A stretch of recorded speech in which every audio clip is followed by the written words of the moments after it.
नमस्कार class 12th UP board के सभी बच्चों को जय हिंद। तो बच्चों आज आप लोगों का भौतिक विज्ञान का पेपर था जो कि काफ़ी ज़्यादा टफ आया था मेरे अकॉर्डिंग। आप सभी लोग मुझे कमेंट बॉक्स में कमेंट करके बताएंगे कि आपके पेपर का लेवल कैसा था, हार्ड था या इजी था या फिर आपका मॉडरेट था।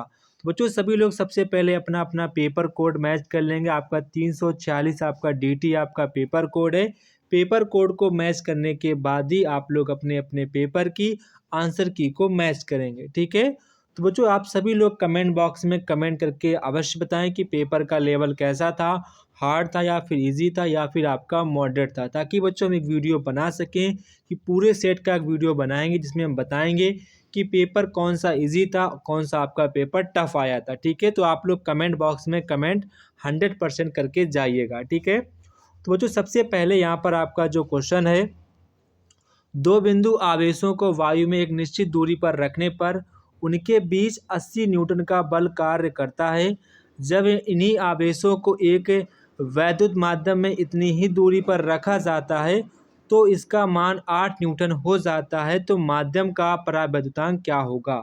तो यहाँ पर आपसे ई आर का मान पूछ रहे हैं, इसका मान क्या होगा। तो जो इसका जो आपका मान निकल के आएगा वो आपका 10 निकल के आएगा। कितना निकल के आएगा, 10। और वैद्युतांक का कोई भी मात्रक नहीं होता है, तो यहाँ पर आपका ऑप्शन नंबर फर्स्ट वाला करेक्ट आंसर हो जाएगा।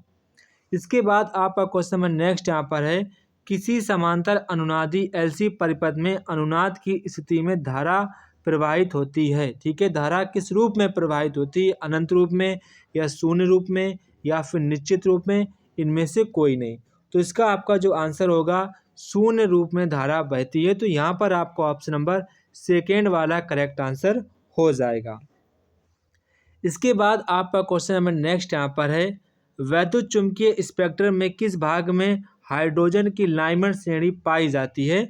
तो कौन सा ऐसा भाग है आपका जिसमें हाइड्रोजन की लाइमर श्रेणी पाई जाती है। तो वो आपका भाग हो जाएगा पैराबैंगनी। क्या हो जाएगा, पैराबैंगनी में आपकी लाइमर श्रेणी पाई जाती है। तो यहाँ पर आपको ऑप्शन नंबर 4 वाला करेक्ट आंसर हो जाएगा। इसके बाद आपका क्वेश्चन नंबर नेक्स्ट यहाँ पर है, उत्तल लेंस को जल में डुबोने पर फोकस दूरी और प्रकृति इसकी कैसी हो जाएगी। मतलब कि अगर हम उत्तल लेंस को जल में डुबो देते हैं तो किस तरीके से बिहेव करने लगता है, वो यहाँ पर आपसे पूछ रहा है। तो बच्चों इसकी जो फोकस दूरी है वो फोकस दूरी इसकी बढ़ जाती है और जो इसकी प्रकृति है वो उत्तल लेंस बन जाती है, ठीक है। तो यहाँ पर फोकस दूरी बढ़ जाती है, उत्तल लेंस की तरह बिहेव करने लगता है।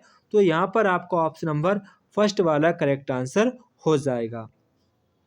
इसके बाद आपका क्वेश्चन नंबर नेक्स्ट है, अर्धचालक में संयोजकता बैंड एवं चालन बैंड के बीच में ऊर्जा अंतराल लगभग कैसा होता है, वो यहाँ पर आपसे पूछ रहे हैं। तो बच्चों अंतराल जो लगभग होता है वो लगभग में आपका 1 इलेक्ट्रॉन वोल्ट होता है। कितना होता है, 1 इलेक्ट्रॉन वोल्ट का यहाँ पर आपका होता है। इसके बाद आपका क्वेश्चन नंबर नेक्स्ट है, हाइड्रोजन परमाणु की दो उत्तरोत्तर कक्षाओं में इलेक्ट्रॉनों के कोणीय संवेग में कितना अंतर होता है।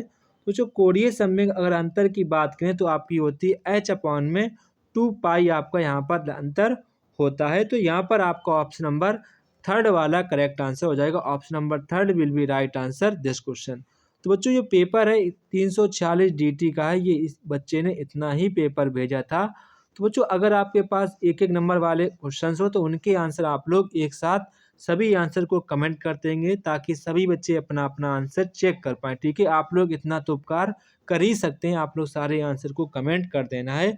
तो जय हिंद बच्चों, फिर मिलते हैं अपने नेक्स्ट वीडियो पर, तब तक कि आप सभी बच्चों को जय हिंद।